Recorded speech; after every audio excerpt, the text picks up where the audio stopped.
Yeah. We shouldn't be thinking about, oh, I don't want to choose a name which is going to cause them a problem, when they're traveling around on the passport. So let me just give them some kind of neutral name. Okay, don't have this fear. Give them names which they will be proud of, that identifies you as a Muslim, and Allah subhanahu wa ta'ala will have. Allah is the one who protects. SubhanAllah, yeah. It reminds me, when I was at school, there was another brother. His name was Muzdahim. And I looked at him and I said, bro, why does your name means izdiham? I mean, from traffic congestion, basically. Yeah, congestion, busy. Yeah, that's right. I said to him, does your name mean this? And he goes, don't ask. Basically, what happened was I was born in Egypt, and my parents got stuck in a traffic jam when I gave birth. So I was given birth to in a car in a traffic jam. I was named after that. SubhanAllah. Alhamdulillah. Great how people name people things. Alhamdulillah. Moving on to the next question, inshallah. We've got a question here again by email. Brother Aran, Assalamu alaikum. From Friday Jummah, is it necessary to wash the hair on the head in the ghusl, as I get flu? If I do that often, and I use hair cream instead of water, please advise me if this is allowed. If you've got an underlying issue, a medical issue, and that showering or bathing causes this issue to you, then you're exempt from that. If you think it's causing you to have a cold or a flu, I don't know, maybe you live in a cold country, I don't know. But anyway, I mean, the point being is that if it causes you harm, then you're exempt from that, inshallah ta'ala. But there are circumstances when, I assume as a Muslim, that other than Jum'ah, that you will bathe. Anyway, the ghusl on Jum'ah anyways is a stressed sunnah according to the majority. Wallahu alam. That seems to be more correct. So it's fine, inshallah. How are we doing? We've got a few questions actually regarding children, alhamdulillah. Next question we got from his brother Z. I'm not sure if it's from YouTube, I think actually from Facebook. I've read somewhere that the one who shaves off the female's head, i.e. the hair I guess, is cursed. However, I thought it was recommended to shave the head of a newborn baby if they're a boy or a girl. Can you please clarify? Okay, so for a newborn baby, there are some of the ulama who say that only the boy, his head is shaved. And some other ulama say no, the girl can be shaved as well when they're babies. And I think, based upon the evidence, is that there isn't anything specifically saying that the boys only. So you can do it for both boys and girls, inshallah ta'ala, when they're babies, as per the sunnah. There's no curse upon a person who does that. I'm not sure if they're mixing a couple of issues here, that when a woman resembles a man, and that when she's of adult age, that she shaves her head. Sometimes people get they get some narrations and then they put them together and kind of make a mess of things.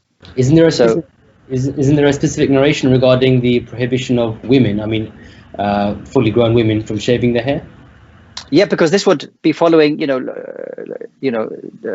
likening of men, because this is what men may do. And there's a curse for that. There's a curse upon the men who look like women and the women who look like men, and from all sides, whether it's from the hair or the dress and so on.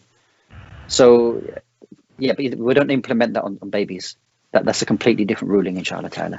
So it's fine to shave the hair of the baby girl, wallahu alam. Inshallah. Another question regarding children. Someone's asked that I've had a newborn baby and I've gone to shave the hair of the child, and I want to collect the hair to weigh it and give in sadaqah. Yeah. And he says that it's too light. How can you weigh it? Yeah. So if it's minimal, then give something, even if something ramzi, something very small, a couple of pounds or something like this. Give something, inshallah ta'ala, tatbiq al-sunnah, as because you've implemented the sunnah. And if you give a little bit more on top of that, khair is good, inshallah ta'ala. Next question. I wish to buy a car by finance. This means I would pay monthly, but there is interest involved. Is there any way I can get around this to make it permissible? This is from Brother Harun. Right. Yeah. So there are different ways of hiring cars, there are certain agreements that don't have riba in it. There's an initial down payment of some amount, and then you then pay a monthly figure, which is agreed between you and the company. And then after, depending on how long the contract is, if it's 2 years or 3 years, you have the choice to purchase the car for a fixed and known price, or you have the choice of finishing the contract right there and then. These ones are fine. I'm not, because there's quite a few.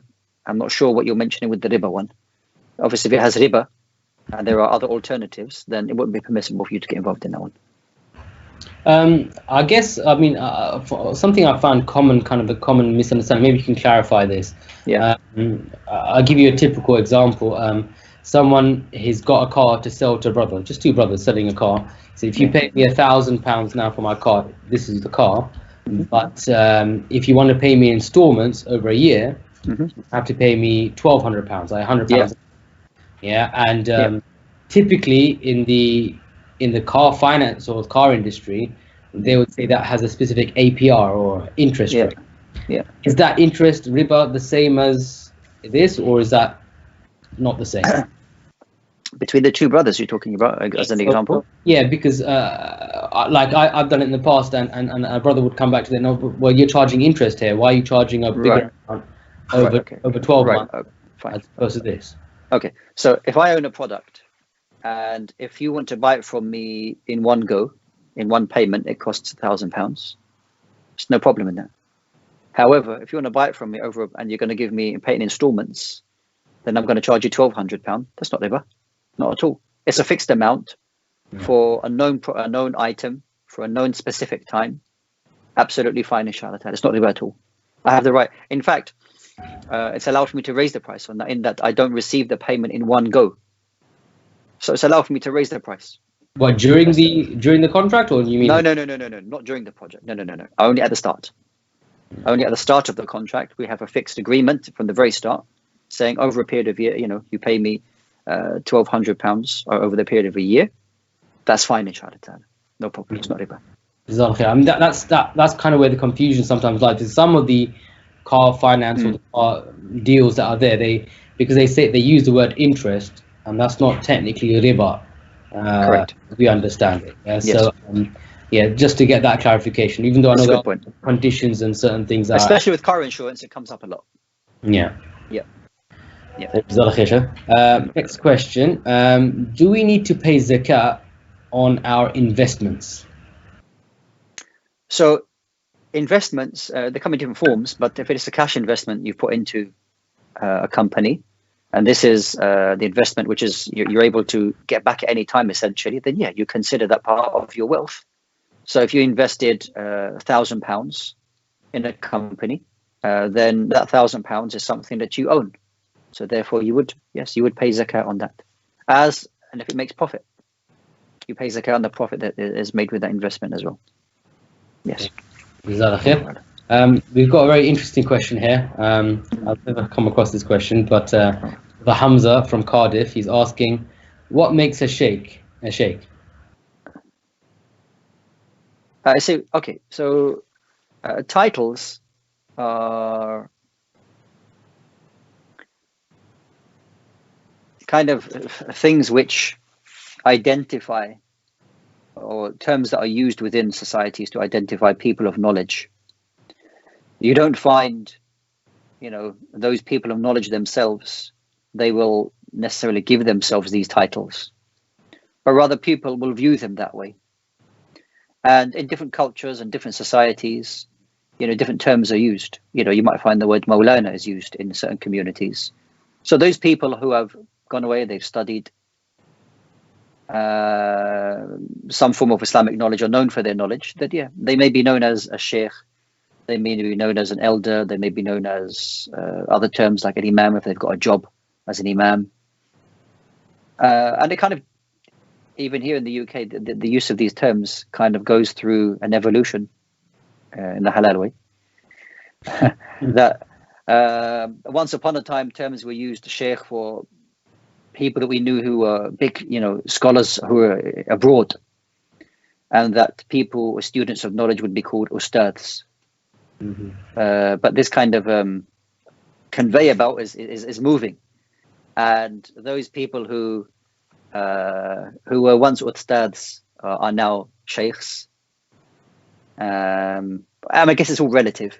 Yeah. I guess within the community that you're living, maybe to the people, this person is a sheikh to them, but on the grand scheme of things, that they're just maybe, they're not a sheikh really compared to, real big scholars.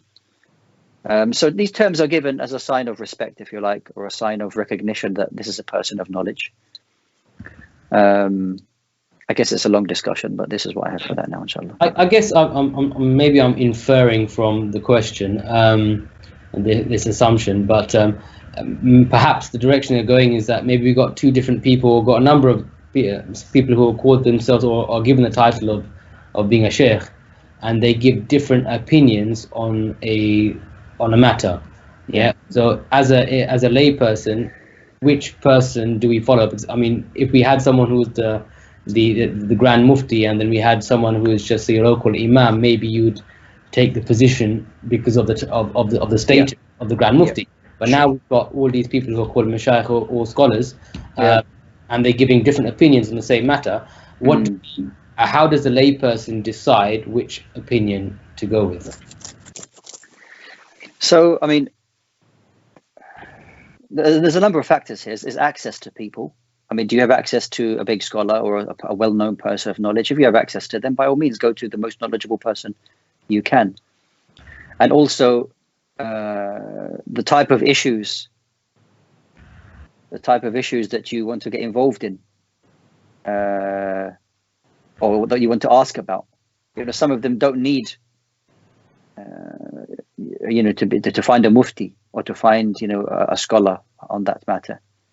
It could just be matters which, most people just unfortunately just don't know about, but just require somebody just to study a little bit about that particular topic. So I think that in all practical terms, if you can access the person of knowledge in your area who's trustworthy, who has the qualifications, or who has, is able to answer those questions, then that's sufficient for you. Big issues which affect large communities and large amounts of people, then obviously the higher the more knowledgeable person you can go to, the better. We've got another question here, which is quite a deep question actually. It's from a brother called Ali. I'm not sure whether he sent it by email or on YouTube. Forgive me, it's not written here in the comments. He asked this question, I think, which is probably found quite pertinent for a lot of people who are missing the masjid a lot, and that is, how do I, and feeling there's a bit of an emptiness in their Ramadan. How do I know my Ramadan is an accepted Ramadan, or accept my deeds are accepted? Yeah. Well, the simple answer to that is that the position that you're in, brother, is the same position that we are all in. And that is that none of us essentially know the outcome or whether our deeds are accepted by Allah subhanahu wa ta'ala in this worldly life. We won't know that. For this reason, we have hope in Allah subhanahu wa ta'ala that He would accept our deeds, and that means there's an onus on us to be sincere to Allah subhanahu wa ta'ala. There's an onus on us to follow the sunnah of the Prophet alayhi salam, so that we don't fall into, shirk, we don't fall into innovation. So that's what's on our side. We'll strive to do the action in the best possible way, in the way that we were taught. And then there's the internal battle that we have an ongoing one. We know that Allah subhanahu wa ta'ala says, إِنَّمَا يَتَقَبَّلُ اللَّهُ مِنَ الْمُتَّقِينَ, that Allah Jalla wa Ala will only accept from the muttaqeen. So we try our best to be from those who have piety, consciousness of Allah subhanahu wa ta'ala. And then this is kind of a fear that keeps us away from being heedless or being cocky about what we're doing. And at the same time, we have hope that Allah subhanahu wa ta'ala will accept from us. So we just do what we can, and we leave the rest to Allah subhanahu wa ta'ala. Inshallah. May Allah accept all of our Ramadan, all of our fasts, all of our qiyam, and all our good deeds in this month, inshallah. We have a question here from with regard to giving in charity. It's from our brother Aman here at Islam21c. He's asked, if I sign up for a service that makes regular donations on my behalf, will my reward be on the day when I sign up to this service, or every time they donate on my behalf? So if we simplify, if you give something, you want to give charity, and then you give it to a trusted individual, and you say to that person, I want my charity to be distributed over the next 10 days. It's now the responsibility of that individual to then distribute the zakah, or not zakah, but the sadaqah that was given to that individual on each day. Now, we have more kind of developed mechanisms in place now where you can pay into an online system, and that online system will then, inshallah ta'ala, should in principle, on each day, let's say, for example, you paid, I don't know, £100. Okay, so £10 a day is going to be released to a particular project on that day. Okay, so that being the case, inshallah ta'ala, we can assume that you get rewarded for each of the days that you intended for you to give charity, as long as that mechanism is that what's in place is carrying out its job, what it's supposed to do, inshallah. And a follow-up to that, though, would there be an additional reward if the person took the extra effort and instead of paying in this automated service, he tried to pay individually on each of those days, or that day on the month? Yeah, so I mean, going back to how this is, it better for you to do actions yourself, or is it more rewardable for you to do it yourself, or is there a similar reward in entrusting somebody else to do that? Allahu A'lam. Yeah. And if you do set up as you mentioned, a regular donation which is automated, is there a need to make the intention each time? Say, for example, you do it monthly. Is there a need for every single? You might forget the following month, or 3 months down the line that you've made this automated payment, and without even knowing, £10 has gone out of your account to this specific charity. You haven't technically had for that specific payment an intention, a niyyah. So will we get the reward for it, or would it be? So the narration that actions are by intentions. Now, your intention is at the very start that every month that I will give something. It's not required for you then to, at the time that that money is coming out of your account, for you to then renew that intention, because we can assume continuation of your intention, that it hasn't broken. Yastashibu an-niyya, we can call it as a term in principles in usul al-fiqh. That is an assumption of continuation. So the fact that you made the intention at the beginning, and your intention was that every month this is going to go out, inshallah ta'ala, every time it goes out, then we can assume that inshallah you're rewarded for that, bi'idhnillah ta'ala. Even though you may forget on that day it went out, but your intention was at the time for it to be given every single month. Inshallah, jazakallah khair. Moving away from this question, we have a question from YouTube by someone F. Belushi, I think Belushi. If someone does not pray, is their fasting accepted? So it's not a simple answer to this. It really depends why they're not praying. If they're not praying because they deny the prayer, then there are no deeds that are accepted from that person. If a person is lazy in their prayer, meaning they pray from time to time. Now, firstly, there's different views on this. The majority of the view that the person is athim, is committing a major sin. Another view is, and the evidences, to be honest, are quite strong for this, that if a person is, even if they're lazy, that they're in a very, very, very dangerous territory. And it could be the case that their fasting is not accepted because they are, after your shahada, after your testimony of faith, your link with Allah subhanahu wa ta'ala is your 5 daily prayers. And if that's cut, then it's difficult really for you to justify or have any acceptance of any of your deeds. The companions radiallahu anhum would, the one action that they would see a person, exit the fold of Islam with a person who leaves their prayer. So it's a long discussion between the scholars, but if a person is in that situation, they should be advised as soon as possible and to return to Allah subhanahu wa ta'ala. Allah. May Allah make it easy. May Allah protect our prayers and keep us constant in it.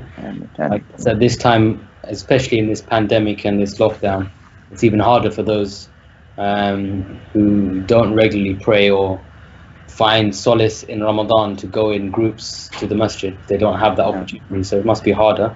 Yes. There's more reward, I guess, as well if they do it by themselves and they take that opportunity in their own homes, inshallah. Yes, that's right.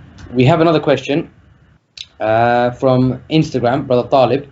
He says, if I missed calculating zakah in the past years, as I didn't think that maintenance loans required zakat calculation, I'm not sure what he means by maintenance loans. What should I do now in terms of repentance and paying it back? I guess maybe he's talking about taking loans for university, maintenance loans. So he's had an amount of money sitting in his bank account over his university years, and he hasn't zakat on it. What does he do? So whether it's a maintenance loan or whatever loans you've taken out or money that you have and you've miscalculated, the bottom line is that you need to recalculate it, find out what is owing on that, and discharge it as quick as you can, inshallah ta'ala. But do you need to pay zakat on a loan? Well, yes, you do, yes. Isn't that a debt? If it remains with you, the money that you have taken, it remains in your possession, your wealth then goes above the nisab, and it remains with you for a year, most certainly you pay zakat on that, inshallah. Inshallah. It is 7:30 now, so we are just going to take maybe last one question, and that is from the same brother actually. He's followed up his question. He's asked, how do I decide on my zakat dates, the date to pay zakat? I guess a lot of people pay in Ramadan. Is that we can choose an arbitrary date, or do we have to go by? So it kind of means you need to backtrack a little bit and then go back to when you see that your savings go above the nisab, when they go above the threshold, and that would be day one for you, and then you move forward 1 year. So if you look at your savings now and you think, how long have I had, if you base the nisab on gold, for example, which is currently 3,400 and something, I think. It fluctuates each day. But if you think to yourself, I've got like 10,000 in the bank, at what point in time, how long have I had this? So if you've had it for a long time, then of course you'll go back quite a few years and you should have been paying zakat for a few years. But if you find something's around, I've got around 4,000 or 3,000, it's borderline around what the nisab is, then you go back to, you find out when I had that amount come into my possession, and that would be day one for you. It might be 6 months ago. So then therefore, in 1 year's time, which might not be in Ramadan, in 1 year's time, Islamic year that is, of course, 1 year Islamic year after that, that's when your zakat would be due. Okay, so I mean, a lot of people pay their zakat in Ramadan, I mean, because they believe it's, we believe it's, you get more rewards, more charity in Ramadan, inshallah, so is it the case that it's more rewardable, or if for example, you had to pay in Rajab, that'd be, and I'm guessing also to clarify, this is the Islamic year as well. We're not talking about the Gregorian year here. We have to go by the lunar year. So, is it the same reward? Even though I mean, I intend to do it in Ramadan, but because I've now backtracked and found out that I have to actually give it in Shawwal or something else, what happens? So a couple of issues is that if a person wants to, let's say, they've done the working out and there's zakat due in, Dhul Hijjah or Dhul Qa'dah, which is a couple of months after Ramadan, and they want to give it early, you can do that. Okay. You can do it a little bit early. Now, the assumption is that, inshallah ta'ala, that the rewards are, because it's a blessed month, that the rewards are increased, inshallah ta'ala.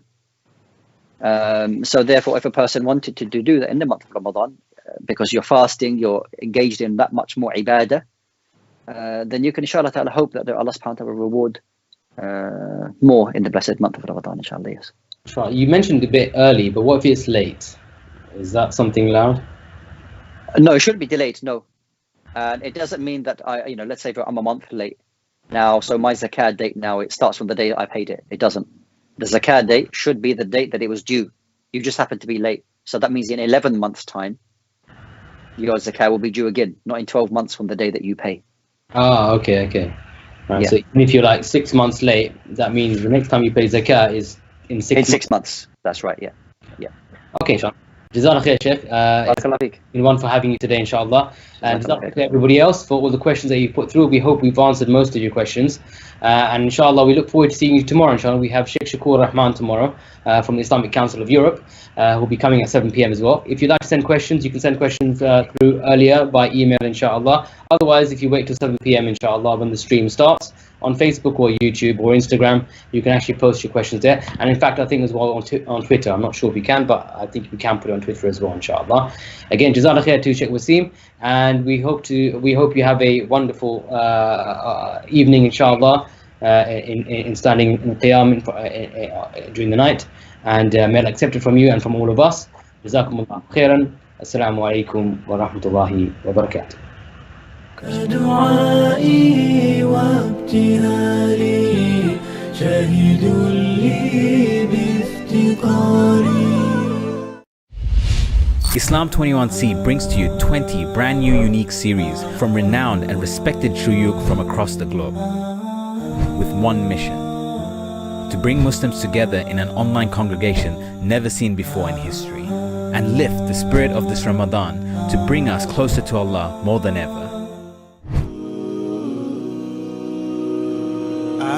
Man is left with no way of knowing Allah subhanahu wa ta'ala other than by virtue of his names and his majestic attributes that he gave himself and gifted humanity with. We want to raise our children in the most perfect way, and perfection belongs to Allah. If a person comes to you whose religion and character pleases you, then get your daughters married to him.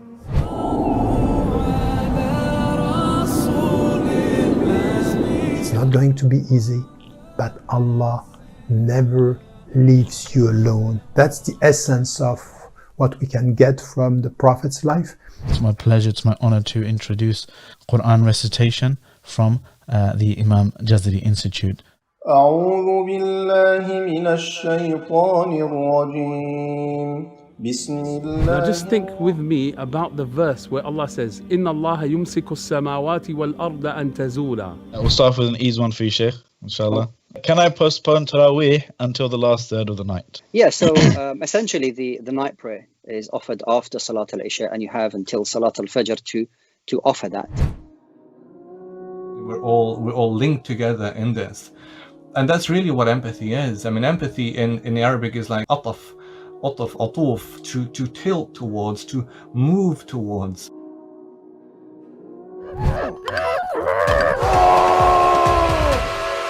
Conveying insults. You know, the Arabs had a saying, "Ma shatamak illa man ballagak." The one who insulted you is the one who conveyed the insult to you. There can be no more greater relationship of a husband and a wife than the Prophet ﷺ and Khadija. We don't just leave that piece of knowledge that we've received just there on the page. This virus is a mercy for us Muslims, because the Prophet ﷺ, he told us in a hadith that when you are afflicted with something, it's an expiation of your sins. Down to earth like gravity, imagine me trying to turn my dreams to reality. Allah Jalla ala mentioned those who come in the front. وَالسَّابِقُونَ السَّابِقُونَ. They are the most successful people. How we can embed the love of our Quran in the hearts of the young generation.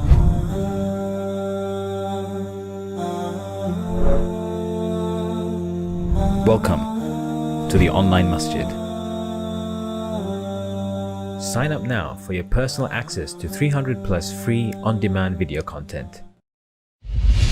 Islam21c brings to you 20 brand new unique series from renowned and respected shuyukh from across the globe, with one mission: to bring Muslims together in an online congregation never seen before in history, and lift the spirit of this Ramadan to bring us closer to Allah